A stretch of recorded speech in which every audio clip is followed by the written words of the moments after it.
Assalamualaikum warahmatullahi wabarakatuh. Ahlan wa sahlan, kembali lagi bersama kami di Abdul Latif Channel. Sebelum ke pembahasan, jangan lupa untuk menekan tombol like, tombol subscribe bagi yang belum, dan tak lupa untuk menekan tombol notifikasi agar mendapat notif jika ada video baru, dan juga sebagai dukungan untuk perkembangan channel ini. Toyib, langsung kita ke pembahasannya. Assalamualaikum warahmatullahi wabarakatuh. Alhamdulillahirrabbilalamin. Hamdan syakirin, hamdan na'imin. Wassalatu wassalamu ala sayyidil asrafi, sayyidil anbiya wal mursalin, habibi rabbil alamin, imamil muttaqin, sayyidina wa nabiyina wa maulana Muhammadin sallallahu alaihi wa ala alihi wa ashabihi wa sallama tasliman katsira, amma ba'du. Santri online dimanapun Anda berada, selamat pagi, siang, dan malam bagi Anda yang menonton video ini. Kita akan melanjutkan kembali kajian kitab Alfiyah Ibnu Malik. Kita sudah sampai pada bait ke 132. Alhamdulillah ya. Kemarin saya nggak upload karena sedang kurang enak badan dan juga banyak kegiatan. Dan kali ini kita akan melanjutkan kembali kajian Alfiyah Ibnu Malik. Kita akan menghatamkan kitab ini dengan pembahasan yang sesuai dengan syarahnya Ibnu Aqil ya. Karena saya tidak punya ilmu ya. Ilmunya di kitab ini ya, jadi supaya valid saya bacakan dari kitabnya langsung. Jika Anda menyukai video seperti ini, silahkan di like, di subscribe channelnya, komen, lalu bagikan ke teman-teman Anda yang sedang belajar kitab Alfiyah Ibnu Malik. Baik, mari kita mulai kajiannya. Bismillahirrahmanirrahim. Qala al-musannifu rahimahullahu ta'ala wa nafa'ana bihi wa bi'ulumihi fid dharaini amin ya rabbal alamin. Kita baca dulu ya. Wa nahwu indi dirhamun wa liwatar multazamun fihi taqaddumul khabar kadza ida ada alaihi mudmaru mimma bihi anhu mubinan yukhbaru kadza idza yastawjibu tasdira ka aina man alimtahu nasira wa khabaral mahsuri qaddim abada kama lana illa ittiba'u ahmada. Di bait ini kita akan mempelajari tentang bagian ketiga dari ketentuan khobar, yaitu tentang wajib mendahulukan khobar. Nah, di sini akan dijelaskan 4 tempat di mana khobar itu harus didahulukan dari mubtada'nya. Silakan simak baik-baik ya. Wa nahwu indi dirhamun. Adapun contoh perkataan orang yang mengatakan indi dia itu tetap bagiku, di sisiku, dirhamun adapun 1 dirham. Kalau kita memaknakan dengan singkat ya, yaitu aku punya dirham gitu. Aku punya 1 dirham. Wali watorun. Namun aku punya kebutuhan gitu. Wali yaitu tetap bagiku, watorun adapun kebutuhan. Itu multazamun diwajibkan. Fihi pada contoh tersebut apa? Taqaddumul khabar, mendahulukan khabar. Jadi khabarnya di sini indi itu khabar, dirhamun itu mubtada.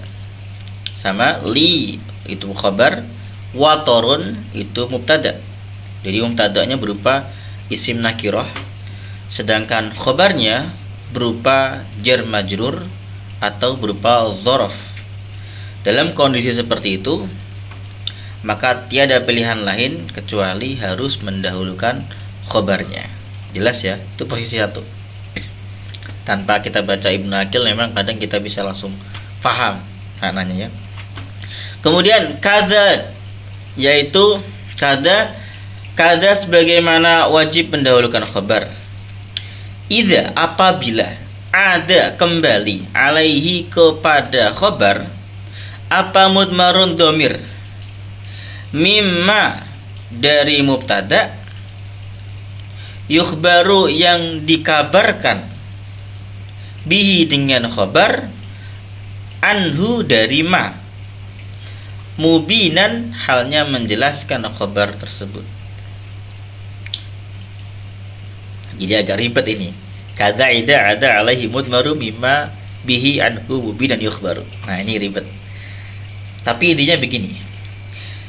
Wajib mendahulukan khabar jika idza ada alaihi mudmaru mimma bihi anhu mubinan yukhbaru.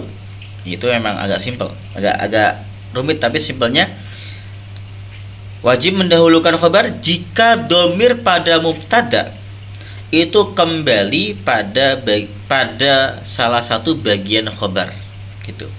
Jadi kalau ada di mubtada'nya itu domir yang kembali pada bagiannya khabar, maka khabarnya harus didahulukan.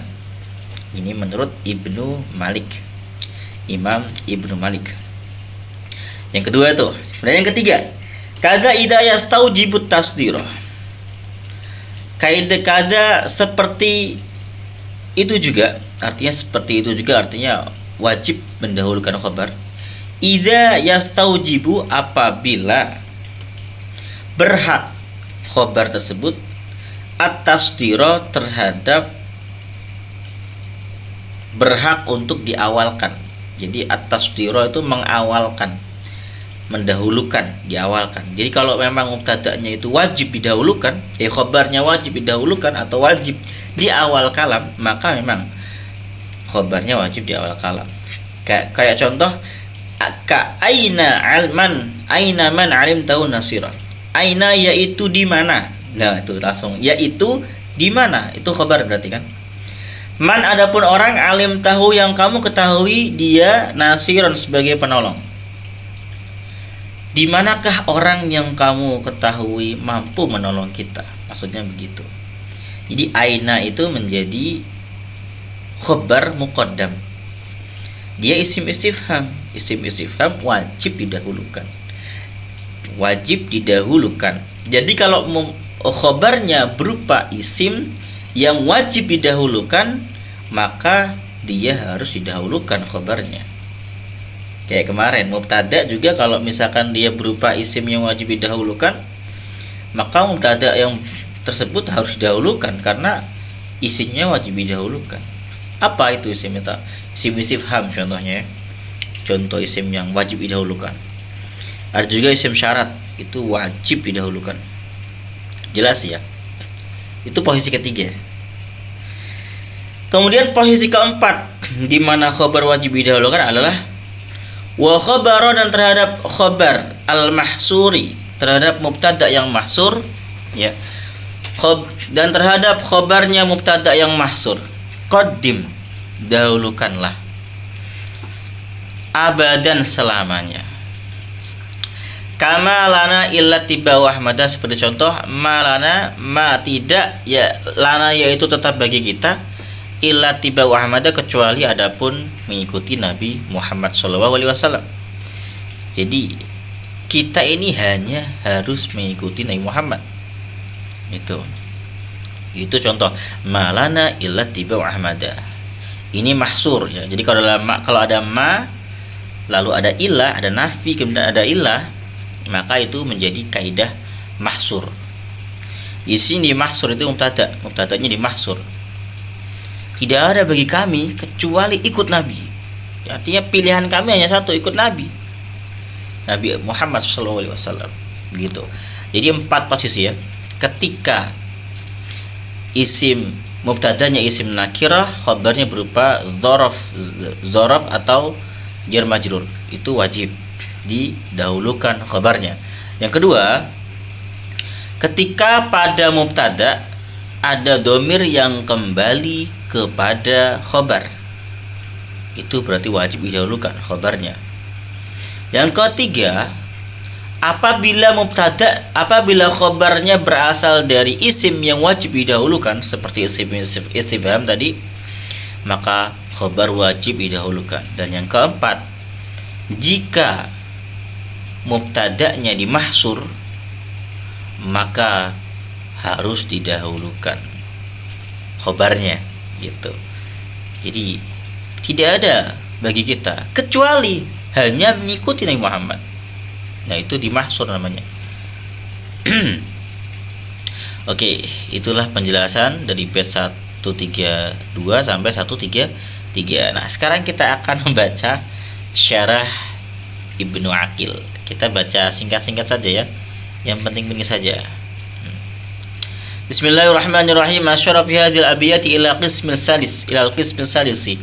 Wa huwa wajibu taqdimil khabari, fa dzakara annahu yajibu fi arba'ati mawadhi'.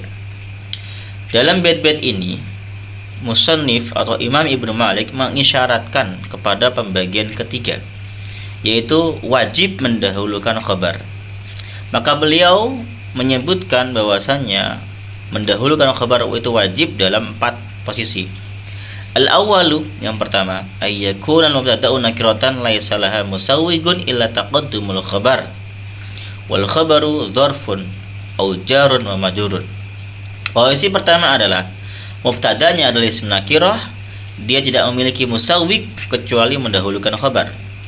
Musawwig itu apa? Musawwig itu adalah posisi atau ketentuan yang membolehkan khabar berupa isim ma'rifat. Ingat itu. Jadi musawwig itu kondisi yang membolehkan mubtada berupa isim nakirah. Nah, di bab sebelumnya, di bab sebelum-sebelumnya itu sudah dibahas tentang mubtada yang berupa isim nakirah. Nah, itu ada 24 kalau kurang lebih ya, yang sudah saya jelaskan itu. Ada 24 musawwig. Banyak banget kan.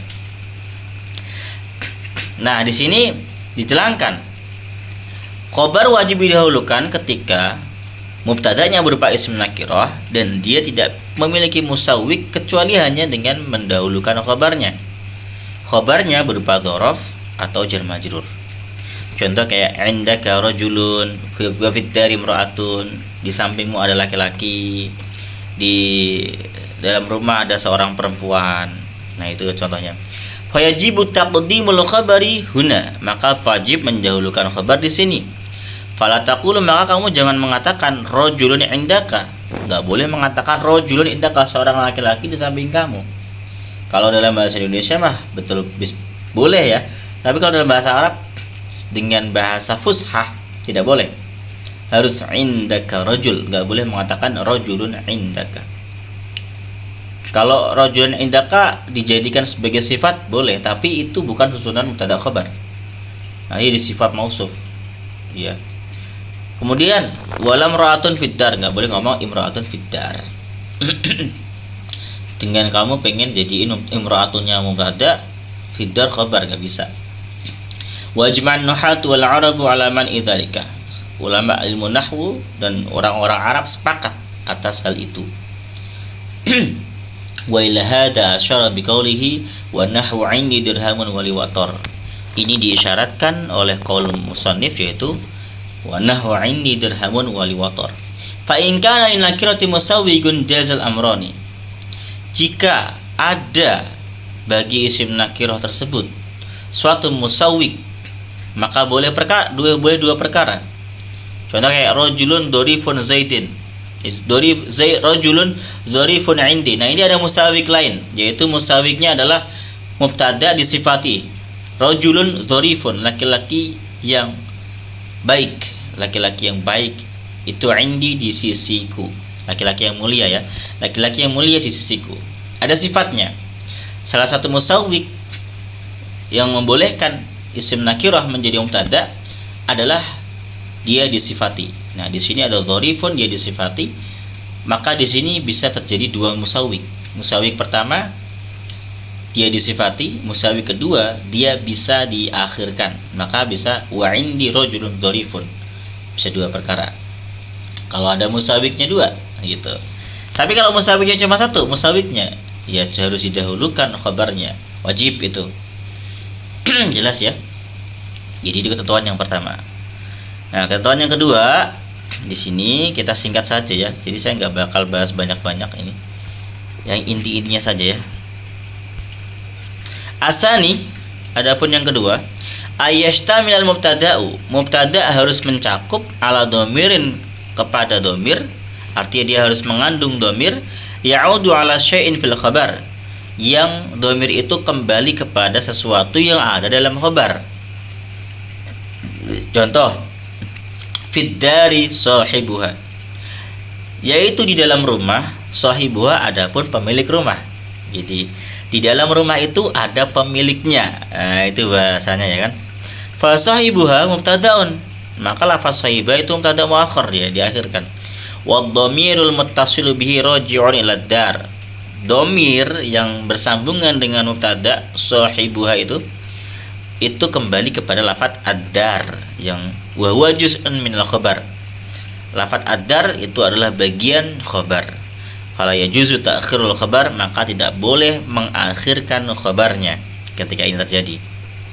Contoh, sahibuha fid dar, enggak boleh ngomong kayak gini.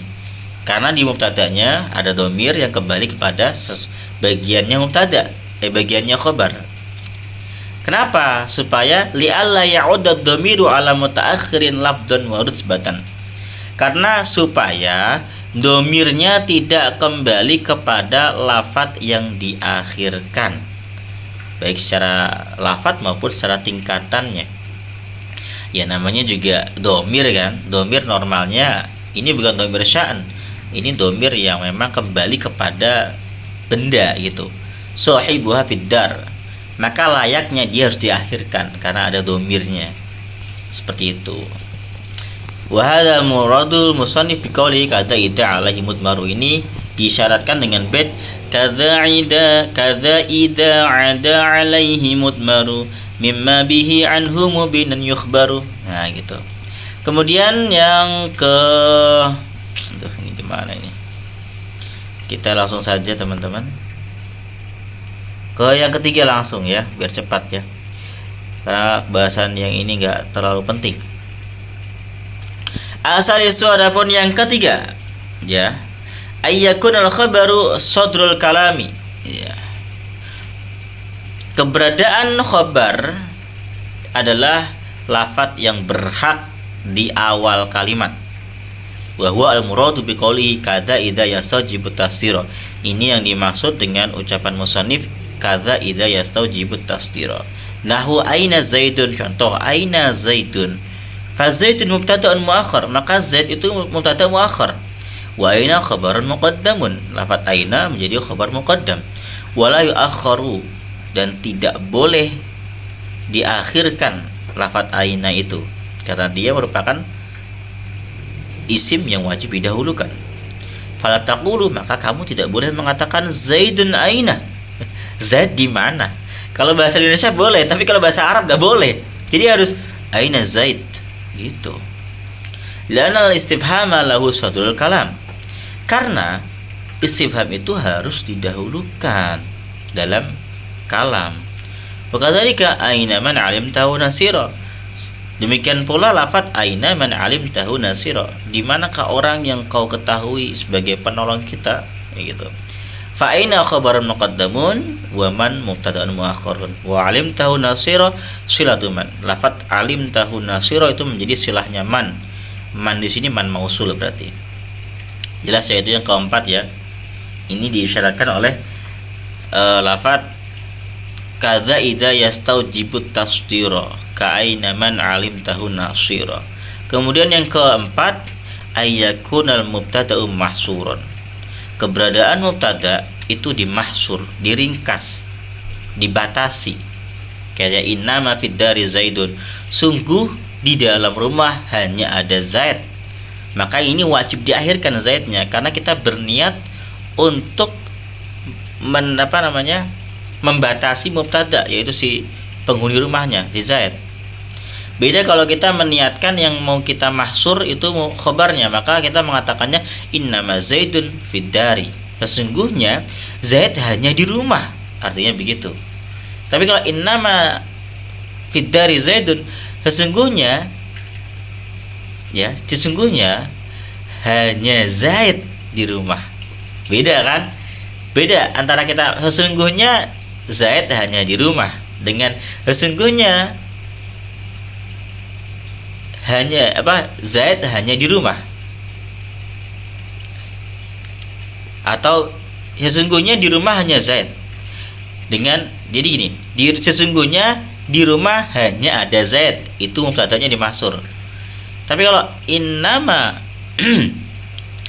zaidun fid dari, itu mubtadanya dimahsur, berarti artinya sesungguhnya Zaid hanya ada di rumah. Nah gitu, beda kan? Beda maknanya gitu. Wa ma fid dari illa zaidun wa mislu malana illa tibau Ahmad. Contohnya yang di pet itu malana illa tibau Ahmad. Sudah saya jelaskan tadi. Terima kasih sudah menyimak sampai akhir. Jika ada salah kata mohon maaf. Jika ingin bertanya silahkan share di kolom komentar. Pasti akan dijawab. Assalamualaikum warahmatullahi wabarakatuh.